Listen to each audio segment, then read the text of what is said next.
अस्सलामु अलैकुम वरहमतुल्लाहि वबरकातुहु। रब्बि इश्रह ली सदरी वयस्सिर ली अमरी वहलुल उक़दतम मिन लिसानी यफ़क़हू क़ौली। अल्हम्दुलिल्लाहि रब्बिल आलमीन। पारा नंबर 5 सूरत अन-निसा, आयत नंबर 127, रुकू नंबर 16। अऊज़ु बिल्लाहि मिनश शैतानिर रजीम। बिस्मिल्लाहिर रहमानिर रहीम। वयस्तफ्तूनक फिन्निसाइ कुलिल्लाहु युफ्तीकुम फीहिन्ना वमा युत्ला अलैकुम फिल किताबि फी यतामन निसाइ इल्लाती ला तुअतूनहुन्ना ما كتب لهن وترغبون أن تنكحوهن والمستضعفين من الولدان وأن تقوموا لليتامى بالقسط وما تفعلوا من خير فإن الله كان به عليما۔ اور جو لوگ آپ سے عورتوں کے بارے میں فتویٰ پوچھتے ہیں، آپ کہہ دیں کہ اللہ رب العزت تمہیں ان کے بارے میں فتویٰ دیتا ہے، اور اس کتاب میں جو تم پر پڑھا جاتا ہے یتیم عورتوں کے بارے میں ہے، جن کو تم وہ نہیں دیتے جو ان کے لیے فرض کیا گیا ہے، اور تم رغبت رکھتے ہو ان سے نکاح کرو، اور بے بس کمزور بچوں کے بارے میں بھی، اور یہ کہ تم یتیموں کے بارے میں بھی انصاف پر قائم رہو، اور جو بھی تم بھلائی کرو گے تو بلا شبہ اللہ رب العزت ہمیشہ سے ان کو خوب جاننے والا ہے۔ اس آیت میں ہم دیکھتے ہیں کہ شروع میں کچھ آیات آئیں خواتین کے معاملے میں، یتیم عورتوں کے معاملے میں، نکاح طلاق کے معاملے میں۔ اب ان میں کچھ وضاحتی سوالات صحابہ کی طرف سے ہوئے، تو یہاں پر اللہ رب العزت فرماتے ہیں آپ صلی اللہ علیہ وسلم کو، کہہ دیجئے اللہ تمہیں عورتوں کے معاملے میں فتویٰ دیتا ہے، وضاحت کرتا ہے۔ فتویٰ دینا اٹس مین وضاحت کرنا، کیونکہ جو فتویٰ کا لغوی معنی ہے کسی مشکل بات کا حل تلاش کرنا، یہاں پر ہم نے جیسے کہ ابھی بتایا ہے کہ اس آیت نمبر 3 میں سورۃ النساء کہ اللہ رب العزت فرماتے ہیں کہ اگر تم یتیم عورتوں سے انصاف نہ کر سکو گے تو تم دوسری عورتوں سے شادی کر لو، جو بھی تم یتیم عورتوں کے ساتھ خیر کرو گے تو اللہ رب العزت اس خیر کو جانتے ہیں۔ یعنی کہ اللہ رب العزت انسان کی نیتوں کو، ارادے کو بخوبی جانتے ہیں کہ وہ کس نیت سے کس کو کتنا فائدہ پہنچا رہا ہے۔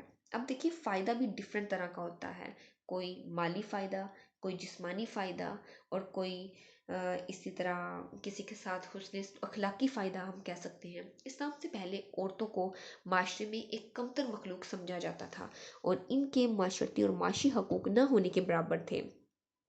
جب اسلام نے عورتوں کے حقوق ادا کرنے کی تاکید کی اور عورتوں کو بھی میراث میں حصہ دار قرار دیا، تو یہ بات عربوں کے معاشرے میں اتنی اجنبی تھی کہ بعض لوگ یہ سمجھتے رہے کہ عورتوں کو جو حقوق دیے گئے ہیں وہ شدید عارضی نوعیت کے ہیں، یعنی کہ وقتی طور کے لیے یہ آئے ہیں، وقتی طور پر، لیکن بعد میں منسوخ ہو جائیں گے، جبکہ ان کی منسوخی کا حکم نہیں آیا۔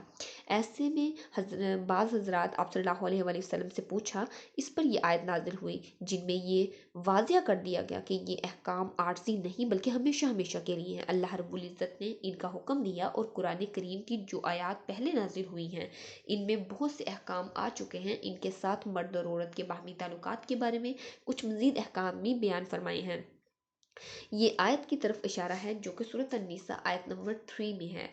اسی طرح اللہ یہاں پر سیدنا عائشہ رضی اللہ تعالیٰ عنہا نے بیان فرمایا ہے کہ یہ آیت ایسے شخص کے بارے میں نازل ہوئی کہ بیان کیا کہ یہ آیت ایسے شخص کے بارے میں نازل ہوئی کہ اگر اس کی پرورش میں کوئی یتیم لڑکی ہو اور وہ اس کا ولی اور وارث بھی ہو، لڑکی اس کے مال میں بھی حصہ دار ہو، یہاں تک کہ کھجور کے درخت میں بھی، اب وہ شخص خود اس لڑکی سے نکاح کرنا چاہے کیونکہ اسے یہ پسند نہیں کہ کسی دوسرے سے اس کا نکاح کر دیں، اور اس کا جو مال ہے وہ دوسرا جو شخص ہے وہ اس کے مال میں حصہ دار بن جائے جس میں لڑکی حصہ دار تھی، اس وجہ سے اس لڑکی کا کسی دوسرے شخص سے نکاح نہیں ہونے دیتا، تو ایسے شخص کے بارے میں یہ آیت نازل ہوئی۔ یہ صحیح بخاری کی روایت ہے 4600 نمبر پر۔ ہم یہاں پر دیکھتے ہیں کہ اللہ رب العزت فرماتے ہیں وَيَسْتَفْتُونَكَ فِي النِّسَاءِ، اور جو لوگ آپ سے عورتوں کے بارے میں فتویٰ پوچھتے ہیں، कुलिल्लाहु युफ्तीकुम फीहिन्ना, आप कह दें कि अल्लाह रब्बुल इज़्ज़त तुम्हें इनके बारे में फतवा देता है। इब्न अब्बास फरमाते हैं जाहिलियत के दस्तूर में अगर कोई शख्स यतीम बच्ची का वली बन जाता तो इस पे कपड़ा डाल देता, दस्तूर के मुताबिक इससे निकाह नहीं कर सकता था। अगर वो हसीन होती तो खुद वली इससे निकाह कर लेता और उसका माल खाता। अगर वो मतलब कि बदसूरत होती या हसीन नहीं थी तो उसे उस वक़्त तक बिठाए रखता जब तक वो मर नहीं जाती थी, और मरने के बाद उसका वारिस बन जाता। अल्लाह रब्बुल इज़्ज़त ने इसको हराम करार दिया और इससे लोगों को रोका। इसी तरह अल्लाह रब्बुल इज़्ज़त फरमाते हैं वतरगबून अन तंकिहुहुन्न, और तुम रगबत रखते हो तो उनसे निकाह कर लो।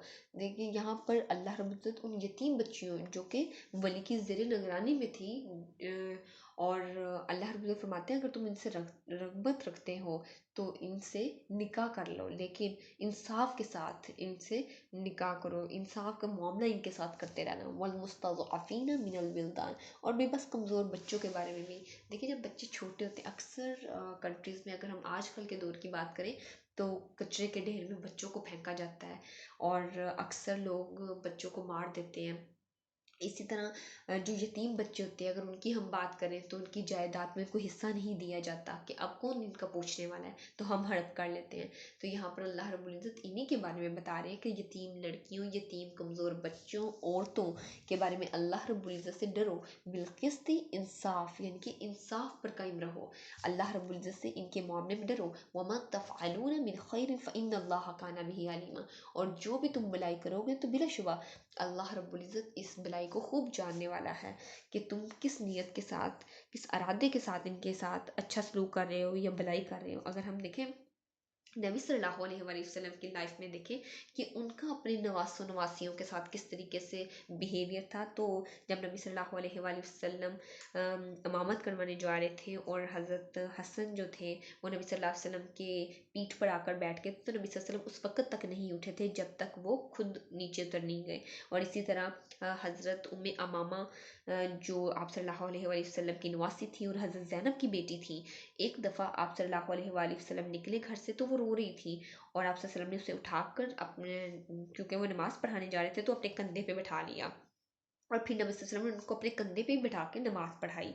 और इसी तरह एक और हम मिसाल देखते हैं कि नबी सल्लल्लाहु अलैहि वसल्लम जब मिंबर पर खड़े होकर खुतबा दे रहे थे और हज़रत हसन हुसैन में से कोई आए तो उन्होंने नबी सल्लल्लाहु अलैहि वसल्लम ने अपनी गोद में बैठा लिया उन्हें।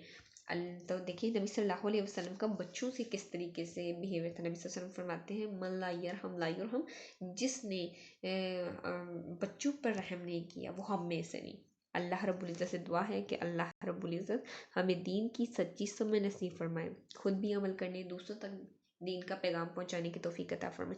आमीन व आखिरु दावाना अनिल हम्दुलिल्लाहि रब्बिल आलमीन। सुब्हानकल्लाहुम्मा व बिहम्दिका नशहदु अन ला इलाहा इल्ला अंता नस्तगफिरुका व नतूबु इलैक। अस्सलामु अलैकुम व रहमतुल्लाहि व बरकातुहू।